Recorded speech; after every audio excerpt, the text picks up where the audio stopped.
dar continuidade às nossas ministrações, nós estamos falando sobre o livro de Gálatas. Hoje eu vou estar ministrando Gálatas capítulo 3, a partir do versículo 15. Estamos aqui em Natal, Rio Grande do Norte, Brasil, Igreja Vida Cristã. Gálatas 3, versículo 15, irmãos. Vocês acharam aí? Comigo? Glória a Jesus. Gálatas 3,15. A Bíblia diz assim, irmãos, olha: irmãos, falo como homem, ainda que uma aliança seja meramente humana, uma vez ratificada, ninguém a revoga ou lhe acrescenta alguma coisa. Ora, as promessas foram feitas a Abraão e ao seu descendente. Não diz que aos descendentes, vamos falando de muitos, porém como de um só, e ao teu descendente, que é Cristo.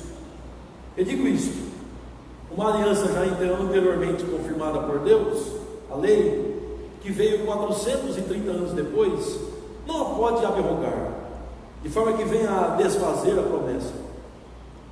Por quê? Se a promessa provém de lei, já não decorre de promessa. Ou melhor, se a herança provém de lei, já não decorre de promessa, mas foi pela promessa que Deus a concedeu gratuitamente a Abraão. Qual, pois, a razão de ser da lei? Foi adicionada por causa das transgressões, até que viesse o descendente a quem se fez a promessa, e foi promulgada por meio de anjos, pela mão de um mediador. Ora, o mediador não é de um, mas Deus é um. É, porventura, a lei contrária às promessas de Deus? De modo nenhum. Porque se fosse promulgada uma lei que pudesse dar vida, a justiça, na verdade, seria procedente da lei, ou de lei. Mas a Escritura encerrou tudo sob a lei, ou sobre o pecado, para que mediante a fé em Jesus Cristo fosse a promessa concedida aos que creem. Mas, antes que viesse a fé, estávamos sob a tutela da lei e nela encerrados, para essa fé que de futuro haveria de revelar-se, de maneira que a lei nos serviu de aio para nos conduzir a Cristo, a fim de que fôssemos justificados por fé. Mas, tendo vindo a fé, já não permanecemos subordinados ao aio, pois todos vós sois filhos de Deus mediante a fé em Cristo Jesus. Porque todos quantos fostes batizados em Cristo, de Cristo vos revestistes. De sorte, não pode haver judeu nem grego, nem escravo nem liberto, nem homem nem mulher, porque todos vós sois um em Cristo Jesus. E, se sois de Cristo, também sois descendentes de Abraão, e herdeiros segundo a promessa. Amém. Só até aí, irmãos, estamos ensinando essa carta já há um tempo, e essa carta ela tem 3 visões básicas. Para você se reiterar no assunto, e quem está acompanhando pela primeira vez na internet também saber o que está acontecendo. A carta foi escrita pelo apóstolo Paulo. Ele divide praticamente essa carta em 3 partes. Capítulo 1 e 2 ele vai defender seu ministério, porque havia uma acusação contra o apóstolo Paulo.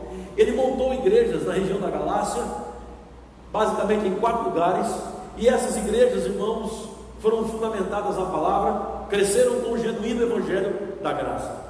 Eles ouviram a fé em Deus, ouviram que nós somos salvos pela graça mediante a fé, ouviram que isso se aplica a judeus e gentios, e então se forma a igreja. E nesses 2 primeiros capítulos ele defende o seu ministério, mostrando que ele não era um apóstolo de segunda categoria, porque os falsos irmãos que vieram de Jerusalém, nessas igrejas que ele abriu, estavam dizendo que Paulo não era um apóstolo de qualidade, mas ele era um apóstolo de segunda categoria. E Paulo mostra no capítulo 1 e 2 que ele não é um apóstolo de segunda categoria, ele não é um apóstolo chamado por homens, ele é um apóstolo chamado por Deus. Ele mostra que ele viu Jesus também, ele mostra que Jesus apareceu a ele, se revelou para ele e revelou o evangelho para ele. Inclusive, ele deixa claro que o evangelho que ele pregava não era o evangelho segundo homens, e sim o evangelho que Jesus Cristo havia passado para ele. Então, nesses 2 primeiros capítulos é esse trabalho do apóstolo Paulo, preparando para o 3º e 4º capítulo, é onde ele vai falar sobre doutrina, a mensagem especialmente, usando analogias, usando comparações, usando versículos do Velho Testamento, usando as verdades a respeito do Evangelho. Então no capítulo 3 e 4, que é onde nós estamos, capítulo 3, Paulo vai estar falando, defendendo a tese da justificação pela fé apenas, que a salvação ela é suficiente em Cristo Jesus, que nós não precisamos de mais nada para sermos salvos. O Senhor Jesus é suficiente. Ele vai usar o exemplo de Abraão e vai trazer uma clareza muito grande para nós no capítulo 3 e no capítulo 4 de Gálatas. Capítulo 5 e 6, Paulo mostra a vida do Espírito, dizendo, irmãos, que quem é justificado pela graça, pela fé, é salvo pela fé, e salvo pela graça mediante a fé, e justificado pela fé. Paulo afirma, irmãos, que tem que ter uma vida de santidade. Inclusive, a única vida de santidade só é possível na justificação pela fé. Não é possível viver debaixo da lei e viver em santidade. Ele mostra que a vida de santidade é por causa da justiça da fé, por causa daquilo que Jesus Cristo fez em nós.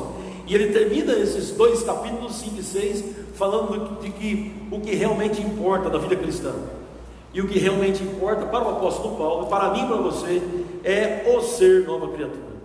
Ser nova criatura que realmente interessa, seja criado pelo Senhor Jesus Cristo. Então a carta é dividida basicamente nessas três partes: Gálatas 1 e 2, Gálatas 3 e 4 e Gálatas 5 e 6.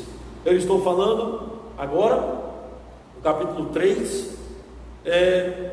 A sequência aqui é a seguinte, irmãos. Paulo está indignado e até assombrado. Ele está dizendo, ele usa a expressão no capítulo 3, versículo 1, fascínio. Tem uma outra expressão que é enfeitiçados. Para Paulo, há um elemento demoníaco por trás daquela doutrina falsa. Para Paulo, aqueles irmãos estavam fora de si. Não poderia estar acontecendo o que estava acontecendo. Paulo está absolutamente indignado com aquilo e está aborrecido com os irmãos. Porque, entenda, irmãos, ele prega o evangelho nessas regiões, o evangelho puro, que traz salvação pela graça mediante a fé, e pouco tempo depois os irmãos estão desviando da graça, devido à influência de pessoas que desceram de Jerusalém e começaram a pregar um outro evangelho para eles. Não era outro, era uma perversão do evangelho, era uma falsidade. Paulo chega a ponto de dizer, de usar a expressão enfeitiçado, feitiçaria. Irmão, eu entendo Paulo quando ele fala no capítulo 3, versículo 1: ó Gálatas insensatos, quem vos enfeitiçou? Quem vos fascinou? Eu entendo Paulo, porque hoje, irmãos, eu tenho visto pessoas crendo em cada absurdo, que eu fico pensando, quem enfeitiçou esse povo? Quem enfeitiçou esse povo? Quem foi que enganou esse povo? E é interessante que algumas dessas pessoas estavam nessa igreja. Aí eu olho, elas estão crendo numa coisa absurda, completamente fora da palavra. O evangelho não tem mais nada a ver com o que eles pregam ou ensinam. Parece um feitiço. E a coisa é tão séria, que a expressão correta é essa mesmo. Eles estão alucinados. Você fala, mas a Bíblia não diz isso. Aí a pessoa é para você e fala, mas eu gosto. Não, mas não está no evangelho. A pessoa é para você e fala, mas está mudando a minha vida, mudando a sua vida. Alguma coisa fora do evangelho mudou sua vida para melhor? Uma feitiçaria, só pode ser gente alucinada. E a gente prega de dia e de noite, de dia e de noite, de dia e de noite, de dia e de noite. Aí a gente olha, a pessoa está crendo em aberrações. Entendem, irmãos? Eu entendo o que Paulo está dizendo, porque eu vejo isso na prática, no dia a dia. Essa carta é muito atual, essa carta é para hoje. Quem enfeitiçou pessoas? Quem enganou pessoas? O que está acontecendo com o evangelho que está sendo pregado no Brasil? Hoje eu estava conversando com uma pessoa no elevador, impressionante. Ele falando de seu líder. O líder dele é um patife, mentiroso, enganador. E ele falando do líder dele como se fosse a pessoa mais santa do mundo. Eu disse, meu Deus do céu, eu não posso falar o que eu sei sobre esse homem, que se eu falar aqui no elevador, o elevador cai. Como as pessoas estão fascinadas fascinadas, fascinadas por homens, fascinadas por denominações, fascinadas por pessoas, fascinadas, iludidas. Paulo disse: quem enfeitiçou vocês? É uma loucura. Por exemplo, você lê Romanos 8:11, que diz: se habita em vós o Espírito que ressuscitou Jesus Cristo dentre os mortos, esse mesmo Espírito que ressuscitou Jesus Cristo dentre os mortos vivificará o vosso corpo mortal. Aí você olha para a pessoa e diz assim: irmão, esse texto está falando sobre o céu, que você vai receber um corpo glorificado, que você vai receber do Senhor Jesus a verdadeira adoção de filhos. Um dia você vai ter um corpo que o seu corpo nunca mais vai ficar doente, é o corpo glorificado. O texto está falando sobre isso. A pessoa olha na sua cara e diz assim: não, isso é para a terra, na terra Deus vivifica meu corpo. Mas o texto não diz isso. Não, mas ele vai me curar. Mas o texto não está falando sobre isso. Outro texto fala sobre cura, esse não. O texto é claro, é mais limpo do que o que você possa pensar. A Bíblia é limpa, é clara. Mas quando a pessoa está enfeitiçada, é feitiço, irmão. Só pode ser demônio. Só pode ser demônio. Enfeitiçada, ela acredita em absurdos, acredita em pessoas malucas, estão enfeitiçadas. Paulo está dizendo: vocês estão enfeitiçados. O que aconteceu? Paulo está falando no capítulo 3. Eu preguei Jesus Cristo para vocês, e eu preguei Jesus na cruz. A obra foi completa na cruz do Calvário. Eu preguei Jesus crucificado, e eu expus isso para vocês, disse o apóstolo Paulo. E as pessoas estão querendo guardar sábado, dia de luas novas, querendo circuncidar os filhos e querendo guardar o calendário e a dieta judaica. Era o contexto aqui. Absurdo. Hoje é muito parecido. As pessoas se envolvem com feitiçaria dentro da igreja. Aí você fala: o que é que aconteceu? Graças a Deus por Gatas, porque nos ajuda hoje a seguir adiante. A seguir adiante e saber que isso é muito comum. Infelizmente. Infelizmente. Paulo disse: eu preguei Jesus Cristo diante de vocês, e ele estava crucificado na cruz do Calvário. E aí ele começa a falar, e ele apela no capítulo 3, irmãos, para duas coisas. Ele diz: vocês receberam o Espírito Santo. Irmão, o que mudou a vida de vocês? Vamos lá. O que mudou a sua vida? Foram as obras que você praticava no passado? O seu esforço para ser uma boa pessoa? Foi isso que mudou a sua vida? Não, o que mudou a sua vida foi o Espírito Santo de Deus, que quando você ouviu o Evangelho, ele entrou dentro de você. Pode dizer amém alguém? Que mudou a sua vida e minha vida foi o Espírito Santo de Deus, que quando você ouviu o Evangelho, ele entrou dentro de você. E Paulo começa a apelar para isso. Ele diz: o que foi que fez com que vocês recebessem? Ele faz um contraste em receber e fazer, porque o Espírito Santo se recebe, não se conquista, não se faz coisas para conquistá-lo. E ele fala sobre os milagres da pessoa do Espírito Santo em nós. Por exemplo, mudar você. Não existe um milagre maior do que mudar a nossa vida, fazer a gente crer. Irmão, irmã, foi um milagroso. Por que você crê, o seu vizinho não? Por que você acredita em todo mundo da sua família não? Porque Deus fez um milagre. Você ouviu, e a palavra para você faz bem. A palavra para você cai no coração de ovelha. Você é ovelha, você não é bode.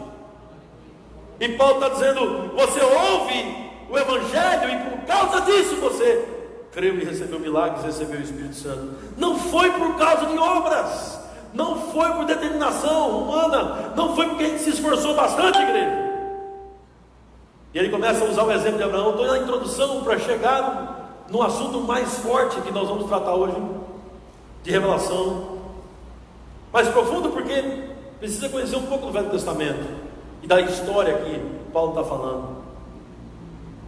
Ele usa o caso de Abraão no capítulo 3, irmãos, a partir do versículo 6, expressando que Abraão foi justificado porque creu. Quem crê em Jesus aqui? é justificado. E porque Abraão creu, ele recebeu a justificação. Justificação significa ser aceito por Deus. Em português, claro, justificação significa ser aceito por Deus. Isso é ser justificado. E só pode ser aceito por Deus quem tem sua conta paga. Na cruz do Calvário, Jesus Cristo pagou a sua conta. Você é aceito por Deus, justificado pela fé em Jesus Cristo. Alguém pode dizer amém? Abraão creu em Deus, por isso foi justificado, por isso Deus o aceitou. E depois Paulo fala que que nós recebemos a bênção de Abraão, e depois ele diz que essa bênção de Abraão está falando sobre o Espírito prometido. De novo o Espírito Santo. De novo o Espírito Santo é a bênção de Abraão, porque é o Espírito Santo que faz a gente ser recriado, é o Espírito Santo que faz a gente ser justificado, é o Espírito Santo que vira a chave da fé, é o Espírito Santo que nos recria, é o Espírito Santo que ressuscitou Jesus Cristo dentre os mortos e ressuscitou a gente junto, é o Espírito Santo. E ele diz para que a bênção de Abraão chegasse a nós, os gentios, foi concedida para nós. Então a bênção de Abraão está sobre você, a bênção de Abraão está sobre mim. Alguém pode dizer amém? Só que isso tudo aconteceu por causa de uma promessa que Deus deu a Abraão. O Senhor aparece a Abraão em Gênesis capítulo 12 e diz: sai da tua terra, da tua parentela, e vai para a terra que eu te mostrarei. De ti eu farei uma grande nação, engrandecerei o seu nome, se tu uma bênção. Gênesis 12, depois Gênesis 14 de novo, depois Gênesis 15 é o decreto de que ele é justificado da fé. Depois em Gênesis 17 de novo, depois em Gênesis 22 de novo, o Senhor o tempo todo falando e trazendo promessa. A promessa foi feita a Abraão. Estão comigo, irmãos? Então Abraão foi justificado por causa de uma promessa. E agora então Paulo começa a fazer um trabalho doutrinário, onde ele diz assim: olha, se foi por uma promessa que Deus justificou Abraão, não pode ser por lei. A lei, ela é contrária à promessa. A promessa veio para dar vida, a lei veio para mostrar pecado.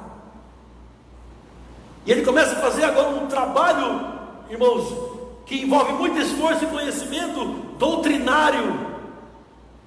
Ele começa a fazer as ligações para que as pessoas entendessem. Quando Deus fez a promessa a Abraão, e é através de Abraão que nós somos, da fé que Abraão teve, que nós somos justificados.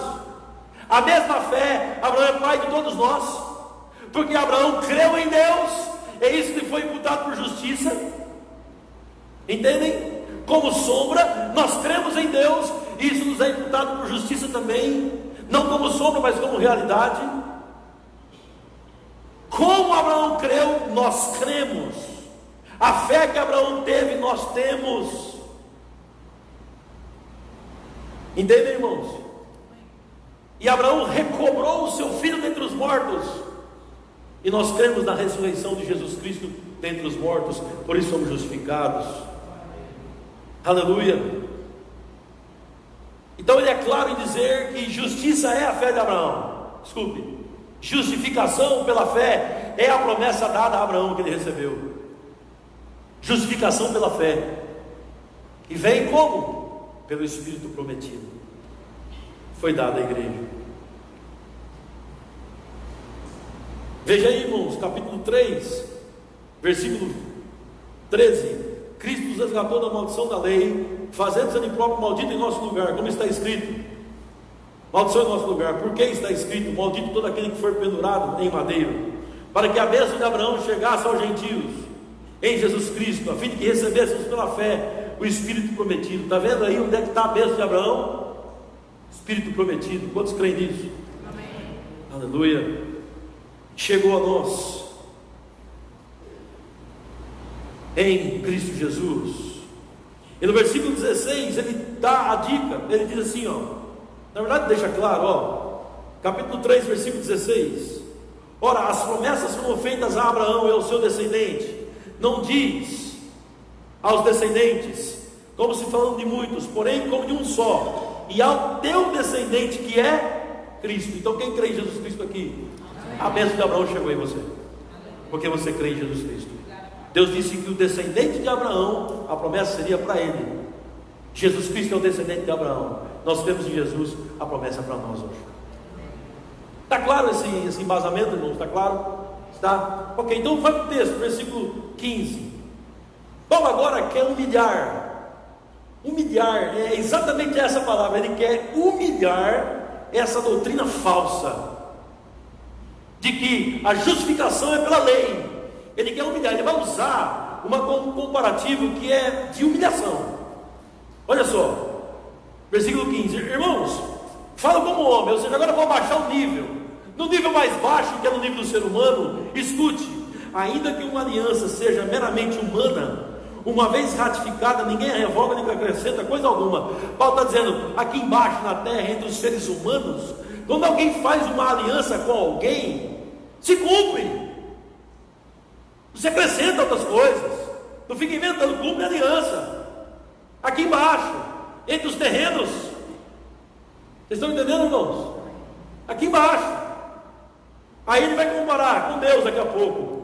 Versículo 16 ele diz: olha, as promessas foram feitas a Abraão, como nós falamos, e aí está falando do descendente que é Cristo. 17: e digo isso, uma aliança já anteriormente confirmada por Deus, a lei que veio 430 anos depois, não a pode abrogar, de forma que venha desfazer a promessa. Aí o apóstolo Paulo vem e diz assim: sabe, a lei que vocês estão dizendo que justifica, ela veio, que também é uma aliança, viu? Também é uma aliança, vou explicar isso. Ela veio 430 anos depois da promessa.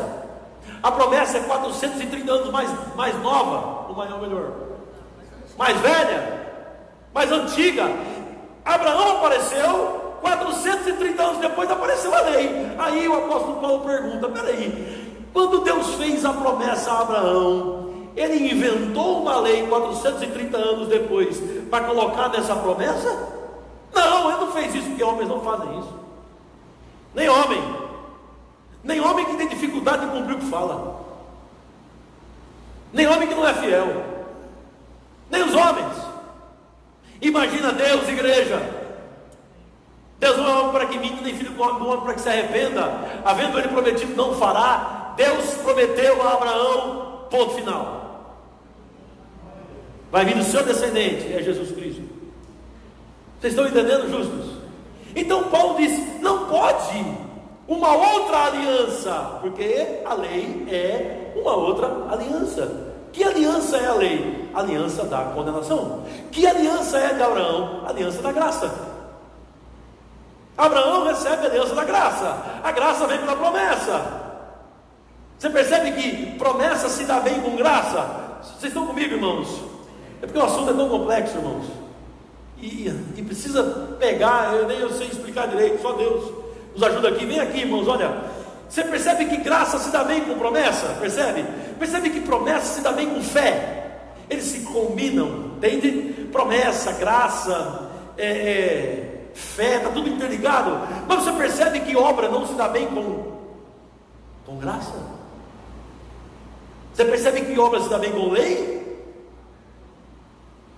Com lei? Pecado se dá bem com obras? Pecado se dá bem com lei? Você percebe isso? É isso que ele está falando. Não pode. A lei é a aliança da condenação. Deus fez uma aliança com Moisés no Monte Sinai. Deus fez uma aliança com Moisés 430 anos no Monte Sinai. E essa aliança dizia: se não cumprir tudo que eu disser aqui, vai morrer. Se cumprir, vai viver. Por isso que ela é chamada aliança da morte pelo apóstolo Paulo em Coríntios. Por isso que ela é chamada aliança da condenação. A aliança que Deus fez com Abraão é chamada aliança da graça. Porque Abraão, eu chamo você, eu vocaciono você, e eu justifico você. Você crê? Abraão crê nisso. Então, a promessa da graça feita a Abraão combina com a fé que Abraão teve e se interligam. Aí Deus vem com uma outra aliança em Moisés, que é a aliança da lei.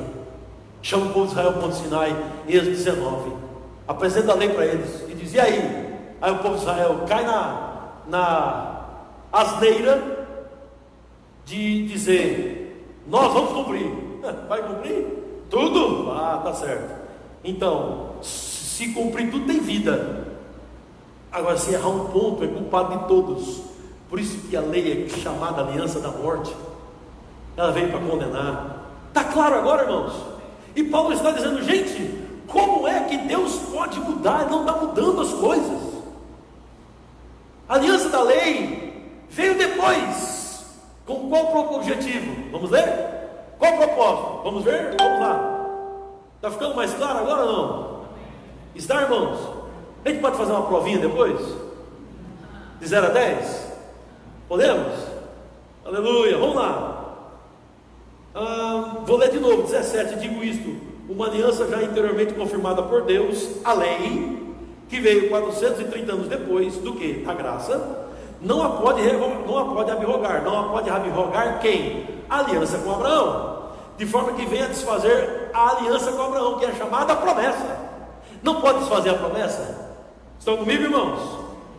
Aí versículo 18 diz, porque se a herança que combina com fé, a herança que combina com promessa, a herança que combina com graça, porque se a herança provém de lei, já não decorre de promessas, mas foi pela promessa que Deus a concedeu, olha aí, de graça. Oh glória, dá uma glória a Deus alguém? Gratuitamente, de graça. A promessa foi dada de graça, a promessa foi dada a Abraão gratuitamente. Mas a lei não consegue lidar com herança, a lei não consegue lidar com promessa. Sabe por que ela não consegue? Porque para quem ela foi dada são pecadores miseráveis, afastados de Deus. Não tem condição, é impossível. Então aqui você vê promessa, graça. Versículo 16, agora começa a ficar mais claro, olha só. Qual pois, estão comigo, irmãos?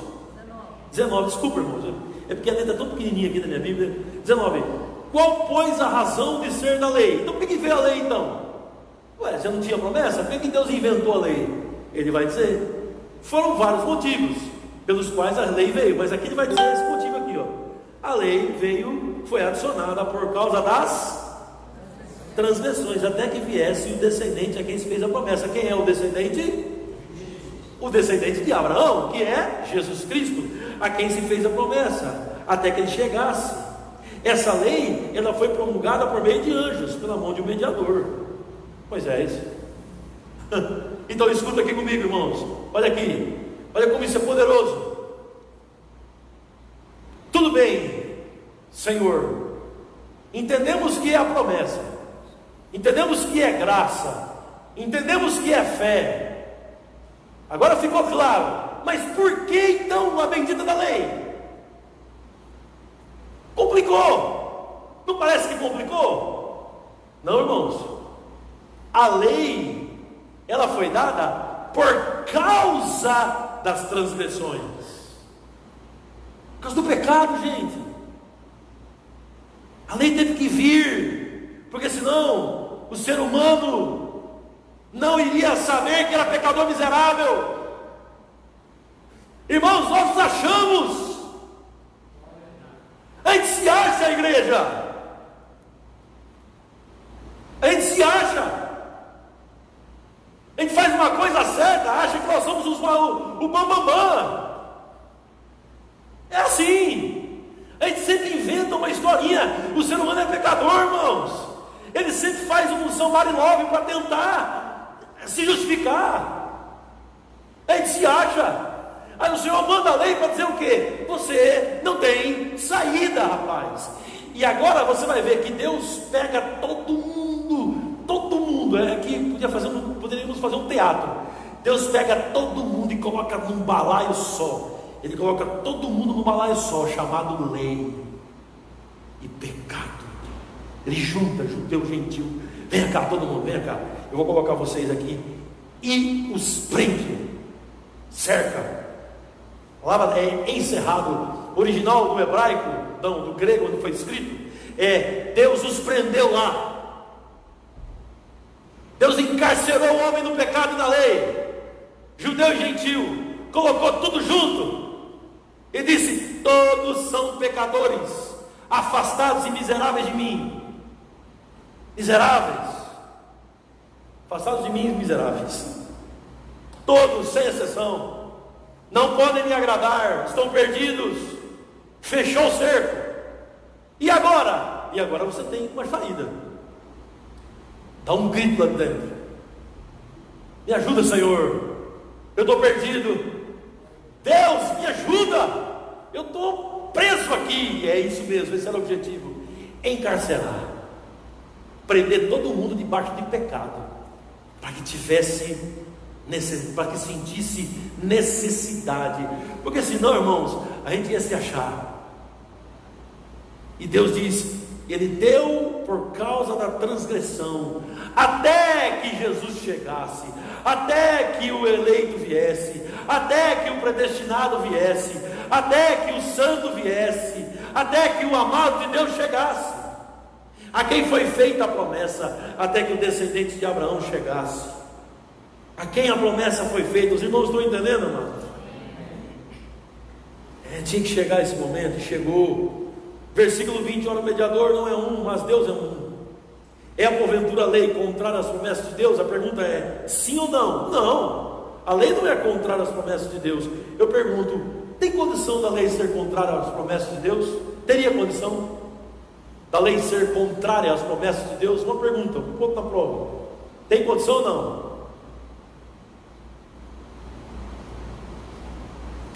Teria condição, se o propósito da lei fosse justificar. Se o propósito da lei fosse justificar, ela então entraria em atrito com a promessa de Deus. Mas o propósito da lei não era justificar você, não era me justificar. O propósito da lei era encarcerar todo mundo no pecado. Vocês estão aqui, irmãos? Está animado aí, amado? Dá glória a Deus, alguém? Ô, glória! Ressaca, né, irmãos? É isso mesmo. Eu também estou ressaca do acampamento, amém? E coisas boas, louvado seja o Senhor. Não de bebida, mas de se alegrar com os irmãos, ficar acordando tarde, dormindo tarde, acordando cedo, nos acampamentos da igreja, e foi muito bom. Deus seja louvado. A essa hora já fica meio com sono, né? Mas vamos lá, nós estamos terminando. Deus quer falar com a gente das Escrituras. Vamos receber do Espírito Santo, amém, igreja? Amém.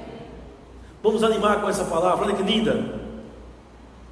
Então, ela só iria entrar em atrito, irmãos, seria contrária se ela pudesse dar vida. Ela não pode, olha só, versículo 21: é porventura a lei contrária às promessas de Deus?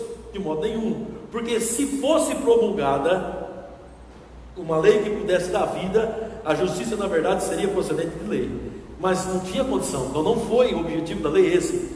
Mas a Escritura encerrou, lembra que eu disse para você? Encerrou, escravizou todo mundo, colocou todo mundo debaixo da mesma situação. A Escritura aqui, irmãos, é o Pentateuco e todo o Velho Testamento, e tudo que Moisés principalmente representava para os judeus. É essa a intenção de Paulo. Tudo que principalmente Moisés representava para aquele povo. A Escritura, o que foi dito na Torá de Deus, Gênesis, Êxodo, Levíticos, Números, Deuteronômio, o que os profetas profetizaram, o que a história de Israel mostrou. A Escritura, disse o apóstolo Paulo, encerrou tudo sob o pecado, para que, mediante a fé em Jesus Cristo, você pode dar glória a Deus? Para que, mediante a fé em Jesus Cristo, fosse a promessa concedida aos que creem hoje de noite. Tem promessa para você, irmão, irmã? Justificação pela fé, o Espírito prometido, glória a Deus, aleluia. Então, encerrou todo mundo. Quando encerra todo mundo, aí eu preciso de uma salvação, eu preciso de uma outra ordem, porque essa da lei não dá. E qual é a ordem? A que foi promulgada lá atrás. Fé é a lei agora. Agora é a lei da fé. Oh glória! Agora é a fé que entra em ação. Por isso que lá de dentro do pecado nós clamamos, lá de dentro do pecado nós suplicamos, lá de dentro do pecado nós dizemos: Senhor, eu preciso de ajuda. Lá dentro do pecado, irmão, irmã, sobre o eleito, sobre o escolhido, sobre o predestinado, opera um clamor de justiça, um clamor de graça. Sua vida começa a clamar por Deus. Lá de dentro do pecado, Ele me tirou, Ele nos tirou de um lamaçal de pecado. Aleluia. Obrigado, Jesus. Nós estávamos inseridos num lamaçal de pecado, Senhor Jesus. Obrigado que o Senhor nos tirou de lá. Aleluia. O Senhor nos deu a promessa, o Senhor nos fez crer em sua promessa. Glória a Jesus, igreja. Continuando, versículo 23. Mas, antes que viesse a fé, estávamos sob a tutela da lei, e nela encerrados. Novamente a palavra escravizados. Está vendo aí a repetição? Novamente, cercado. Estávamos cercados, encerrados, para essa fé que de futuro haveria de revelar-se. Então ele está falando aqui sobre um encarceramento debaixo da lei, esperando chegar a fé, só aguardando. Chegaria a fé. Jesus estava a caminho. A quem foi feita a promessa? Glória a Deus. Aleluia. Aí versículo 24: de maneira que a lei nos serviu de aio para nos conduzir a Cristo, a fim de que fôssemos justificados por fé. Aio, irmãos, tem vários significados, mas o significado literal aqui, porque a Bíblia foi escrita em grego, e quando ela foi escrita não tinha pedagogo, apesar que nós falamos tipo um pedagogo, mas aio é um escravo. Aio é um escravo que era colocado pelo Senhor para colar no filho. E o escravo colava, levava para a escola, trazia da escola, ensinava as coisas, corrigia, colava. Esse escravo ficaria com o filho por tempo pré-determinado. É gravíssimo. A lei tinha prazo de validade. Gravíssimo, irmãos. A lei foi dada com um prazo de validade curto. Era o tempo da meninice, era o tempo de criança. Olha que poderoso isso. Olha a alegoria que o apóstolo Paulo faz. A lei foi nos dada enquanto nós éramos criancinhas, até chegar o descendente que é Cristo.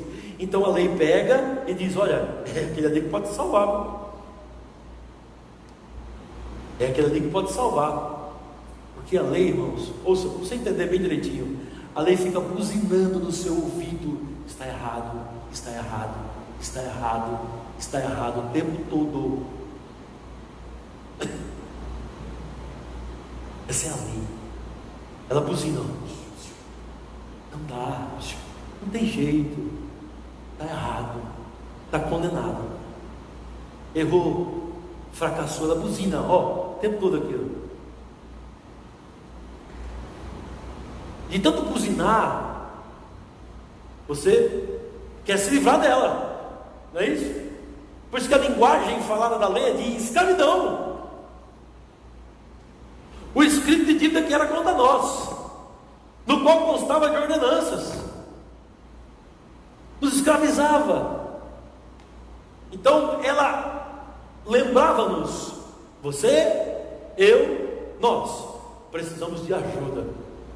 Oh, aleluia, aleluia. Jesus é a nossa ajuda. Eu disse: Jesus é a nossa ajuda. Você recebe? Aleluia. Ele ficou ali perto, conduzindo até chegar a Cristo. Prazo determinado, pequeno prazo curto. Para sempre ela não ficaria conosco. Aleluia. A fim de que fôssemos justificados por fé. 25, vamos lá, irmão, vamos ficar felizes, vamos encerrar agora. Mas tendo vindo a fé, oh glória, chegou a fé. Eu disse: chegou a fé. Já não estamos subordinados à escravidão.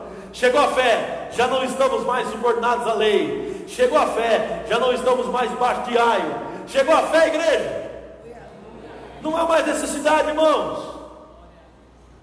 Quando Priscila era pequena, eu dizia: Priscila, Cuidado na geladeira, cuidado na cozinha. Era pequenininha. Olha só, quando ela ia para a cozinha, eu ficava olhando, espreitando, e um monte de recomendação: cuidado, cuidado, cuidado. Isso é a lei: cuidado, cuidado, cuidado, cuidado. Quem tem filho pequeno sabe que fica o tempo todo espreitando a liberdade do seu filho. Cuidado, cuidado, cuidado. Agora a Priscila vai à cozinha, eu não falo mais nada, porque não precisa mais falar, não vai pegar na faca. Cresceu, cresceu, igreja, a fé chegou. Tudo isso é analogia, tudo isso é figura, isso é espetacular. Irmão, que forma maravilhosa de explicar um assunto do apóstolo Paulo. Que sabedoria Deus deu a esse homem. São alegorias para ensinar um assunto. Aleluia. A fé chegou, versículo 25. Mas tendo vindo a fé, já não permanecemos mais subordinados ao raio. Se agora eu ficar dizendo cuidado, cuidado, cuidado com meu filho com 10, 20, 30, 40 anos, é ridículo para mim. Então, você viver debaixo de lei, meu irmão, minha irmã, para ser justificado, é completamente ridículo para nós. Por isso que só pode ter acontecido um feitiço. Enfeitiçaram. Entenda agora o feitiço. Quem entende agora o feitiço do apóstolo Paulo? Não, ele não fez feitiço, que ele estava falando no início. Você consegue entender agora? Quando ele diz: gente, quem foi que enfeitiçou vocês? Vocês saíram de uma posição privilegiada em Cristo Jesus e estão voltando para a cozinha e para a idade de criança, e todo mundo tem que dizer para você: cuidado, não pega na faca, cuidado com o garfo, não abre da geladeira, olha o fogão. Por isso que é inadmissível. Você está na graça, aleluia, você está na fé. Eu estou feliz com isso, igreja. Essa é a verdade, isso é o evangelho. Nós não precisamos mais permanecer debaixo de aio. 28. Pois todos vós sois filhos de Deus, mediante a fé em Jesus Cristo. Quantos filhos de Deus temos aqui nesta noite? Se é filho, é herdeiro, herdeiro de Deus e cordeiro com Cristo. Oh, aleluia. Olha a linguagem como muda na graça. Olha a linguagem como muda na fé. Nas obras, na lei, a linguagem é escravo, encerrado, condenado, fraco, pecador. E agora, irmãos, na graça de Deus, você é filho de Deus em Cristo Jesus. Boa noite, filhos amados. Boa noite, ser herdeiros de Deus em Cristo Jesus. Aleluia. Graças a Deus, irmãos. Quando fomos, o apóstolo Paulo diz: porque todos quantos fostes batizados em Cristo, de Cristo vos revestistes. Fomos batizados, imergidos. Por isso que tem que ser imergido em Cristo. Por isso que tem que passar pelo novo nascimento e ser mergulhado em Cristo Jesus, ser imergido em sua presença, imergido em sua graça. Tem que ser revestido de Cristo. Precisa ser revestido do Senhor. Deus, quando olha para você, Ele vê a pessoa de seu Filho Jesus Cristo.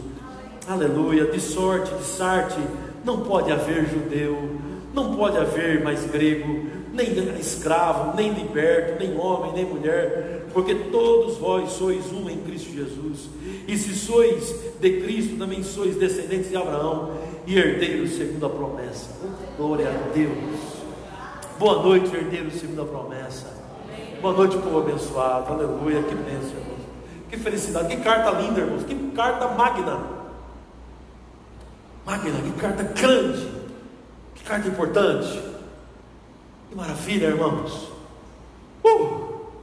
Chega a dar um alívio. Estamos aliviados. Estamos em Cristo. Nenhuma condenação. Somos filhos. Deus não nos trata segundo os nossos pecados.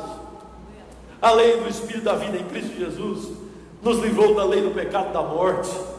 Aleluia. Somos filhos amados de Deus em Cristo Jesus. Aleluia. E eu encerro já dizendo a vocês: se prepare para o capítulo 4, porque no capítulo 4 nós vamos aprofundar na filiação. Irmão, nós temos que conhecer a nossa filiação. Vamos aprofundarmos no fato de nós sermos filhos amados, nosso Deus e Pai. Entrar de cabeça nessa filiação. Deus tem filhos nessa terra. Aleluia.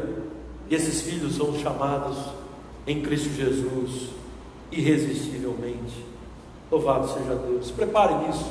Estude em casa, venha para cá, Gálatas 4. Vai estar falando bastante sobre isso. Você vai estar mais familiarizado com as Escrituras, com esse texto bíblico. Mas aí, irmãos, eu quero aplicar algumas coisas para a gente ir embora para casa. Aplicar, irmãos, a seguinte coisa: se homens se esforçam para cumprir suas palavras e não mudar suas promessas, isso é normal aqui na terra. Se isso é a base dos relacionamentos, sabia, irmãos? A base dos relacionamentos é confiança e promessa. É isso.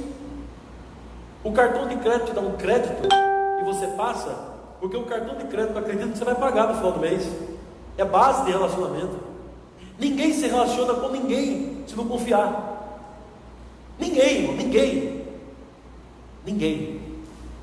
A pessoa chega aqui na copiadora e diz assim: eu quero 5.000 cópias desse original, e entrega. Eu bato 5.000 cópias, ela não pagou ainda, ela fica na minha frente esperando. Eu bato 5.000 cópias, que é caro, viu? 5.000 cópias, 5.000 cópias é caro, irmãos. E ela pede colorida ainda. Você 5.000 cópias. Depois de 1 hora, 5.000 cópias estão prontas. Ele olha: não quero mais não. Não vou levar não quero mais, não vou levar. Você bate as 5.000 cópias porque você confia que ele vai pagar?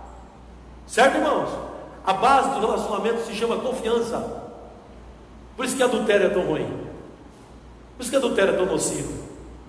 Porque os dois se casam confiando no outro. Que para a gente se relacionar, a gente precisa confiar, não é? Imagina com Deus. Quem criou essa base foi o Altíssimo. E todo o relacionamento de Deus, o Pai, com você e comigo, é baseado em confiança. Ele dá promessas e gera-nos confiança. Fé é confiar em Deus. A base dos nossos relacionamentos é: Pai, eu acredito em Sua palavra. Eu estou morto em Cristo Jesus e ressuscitado em Cristo Jesus. Eu creio que quando esses olhos se fecharem, eu vou para a glória me encontrar com o Senhor para todo sempre. Essa é a base da nossa confiança. A aliança foi feita para firmar confiança, gerar confiança. Deus é um Deus de aliança. Ele falou para você acreditar, confiar nele. Aleluia. Ele nos deu fé, irmãos. Alimenta a sua fé todos os dias com as Escrituras e vai crescendo. A base é a confiança. Essa é a primeira grande aplicação. Por isso que a lei não pode destruir isso. Não pode. É a base, é a promessa do nosso Deus e do nosso Pai. Aleluia. A segunda grande verdade, irmãos, é que em Cristo Jesus nós somos filhos.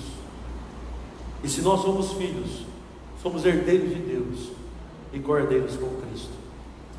A fé em Deus nos fez sermos filhos. Boa noite, filhos amados. Filho, não escravo. Filho. Mas pastor, eu não estou aqui com o escravo. Quando eu sou pequenininho, com o escravo me ajudando, sim, mas é provisório. Você é filho. Você é filho de Deus em Cristo Jesus. Vamos orar. Senhor, nosso Deus, nosso Pai, toda glória, toda honra e todo louvor seja o teu nome. Ah, Deus, sua palavra é tão limpa. A sua palavra é tão pura, Pai. Gera tanta fé em nós. Te agradecemos pela sua palavra. Obrigado, Deus. Santificado seja o seu nome, Pai. Graças, Senhor. Pelos meus irmãos amados, crescendo, Pai, crescendo em confiança diante de Ti, Senhor. Espírito de revelação, de sabedoria, fortalecidos mediante o seu Espírito no homem interior. Ah, meu Deus, graças te damos, que nada pode mudar, como o Senhor disse, nada pode alterar essa aliança tão poderosa. Graças nós te damos por Jesus, o descendente de Abraão. Nós cremos nele. Aleluia, Pai. Muito obrigado em nome de Jesus. Amém, queridos irmãos? Amém. Graças a Deus. É isso. Desejo a vocês uma noite maravilhosa, final de semana. Vamos ofertar ao Senhor, né? Antes de a gente ir embora, em adoração ao nosso Deus, nosso Pai. Vamos fazer isso com a fé? Vamos? Os diáconos estão aí preparados?